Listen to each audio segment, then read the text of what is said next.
हिमालय की गोद में बसा एक ऐसा पावन धाम जहां धरती पर स्वर्ग उतरता है, जहां हर लहर में माँ गंगा की ममता बहती है। दोस्तों, आज हम आपको लेकर चल रहे हैं भारत के 4 धामों में से एक गंगोत्री धाम की पवित्र यात्रा पर। हर हर गंगे दोस्तों, पहुंच गए हैं हम लोग भाई गंगोत्री धाम। ये उसका एंट्रेंस गेट है। यहाँ से इसके बाहर भी आप गाड़ी पार्क कर सकते हो, इसके अंदर भी गाड़ी पार्क कर सकते हो आप। गाड़ी बहुत आगे तक जाती है। इसके बाद ये सारे होटल्स रिजॉर्ट वगैरह यहाँ पे मिल जाएंगे आपको। और गाड़ी मतलब मेन जहाँ से गाड़ी जा नहीं सकती वहाँ तक गाड़ी जाती है। उसके बाद बाइक आप अंदर चाहो तो अंदर भी ले जा सकते हो। अभी तो इतना रश इतना क्राउड है नहीं, क्योंकि आज लास्ट डेट है।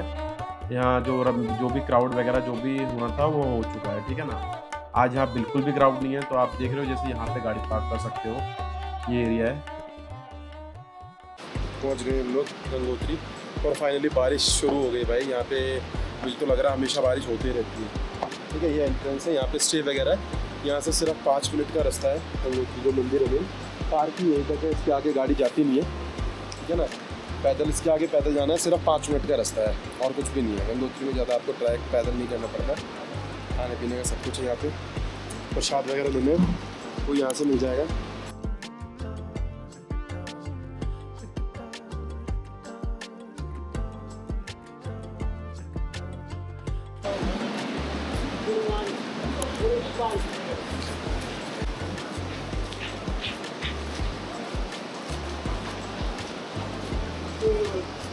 दोस्तों, यह जो प्रचंड धारा आप देख रहे हैं ये है भागीरथी नदी, और इसको गंगा का प्रारंभिक रूप भी कहा जाता है। और जैसे कि आप लोगों ने लास्ट ब्लॉग में देखा था, हमें कुछ साधु संत मिले थे।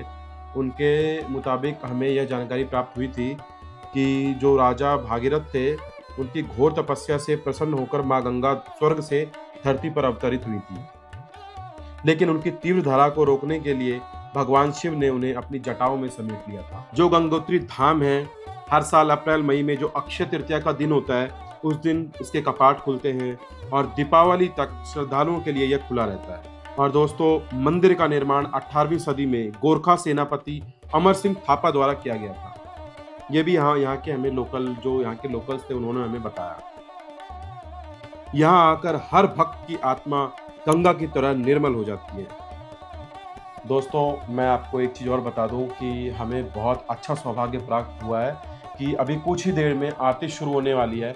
और यह सौभाग्य आप लोगों को भी प्राप्त हो, इसलिए हमने पूरी आरती की वीडियो शूट किया है ताकि आप लोग भी पूरी आरती देख सको सीधा गंगोत्री धाम से।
अभी हम लोग आए हुए हैं यहाँ पे, गंगा आरती हो रही है। जो गंगोत्री धाम में ना, वहाँ पे गंगा आरती होती है।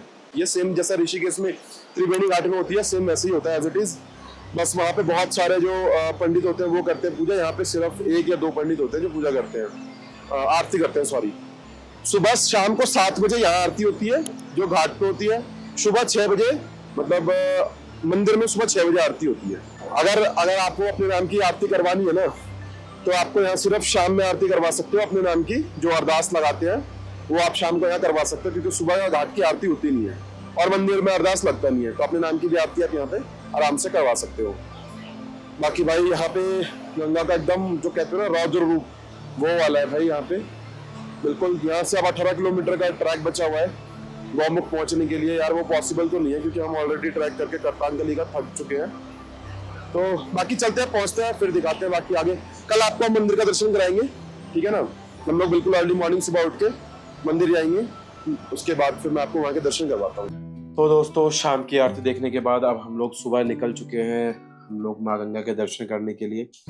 और भाई अगर आपको मंदिर में जाना है तो उससे पहले यहाँ पे जो मेन होता है ना, वो माँ गंगा की आरती और दूसरा माँ गंगा की पूजा। सुबह सुबह आप माँ गंगा की पूजा करने के बाद, आप मंदिर में दर्शन करने के बाद आपकी गंगोत्री धाम की यात्रा संपूर्ण हो जाती है। उसके बाद यहाँ से आप चाहो तो आप ट्रैक भी कर सकते हो। गौमुख का ट्रैक होता है जो कि 18 किलोमीटर का ट्रैक है। ये दोस्तों मंदिर से सीढ़ियों का रास्ता है, ऊपर जो मंदिर जाने का रास्ता है, सीधा मुश्किल से 50 मीटर भी नहीं है, मुश्किल 60 से 70 जीने हैं जो आपको चढ़ने हैं। उसके बाद सीधा मंदिर का दर्शन शुरू हो जाते हैं। दोस्तों तब तक आप मंदिर के दर्शन कीजिए और यहाँ के व्यूज देखो भाई, मतलब कितना बादल, एकदम मंदिर के ऊपर बादल आ रखा है, एकदम बारिश का मौसम हो रहा है। आप तब तक मंदिर के दर्शन करो।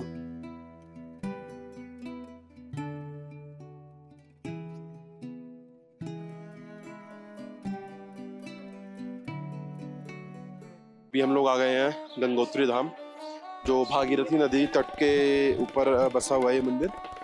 और ये है पूरा गंगोत्री मंदिर, देख लो। 4 धाम में से एक है, 4 छोटे धाम जो है ना उसमें से एक आता है गंगोत्री धाम। यहाँ जो गौमुख है आगे, वहाँ से गंगा बहती है, ठीक है ना। पूरा व्यू देख लो एक बार, ऐसा है पूरा व्यू।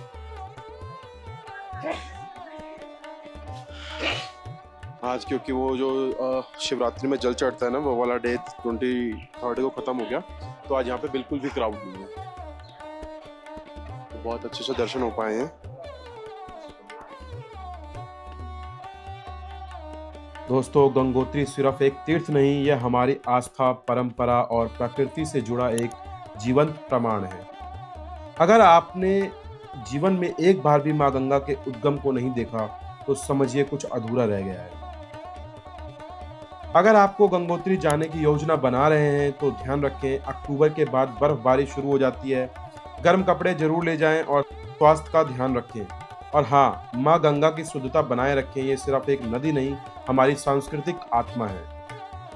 और अगर बात ठंड की हो तो आप किसी भी वेदर में, मतलब किसी भी सीजन में आते हैं ना, हर मंथ में आपको यहाँ पे एक जैकेट या फिर एक गर्म कपड़ा जरूर लेके आएं, क्योंकि यहाँ पे ठंड हमेशा रहती है।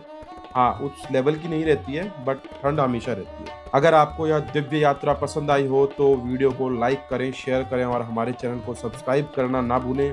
अगली बार फिर चलेंगे किसी और पवित्र धाम की ओर। तब तक के लिए हर हर गंगे, जय माँ गंगा।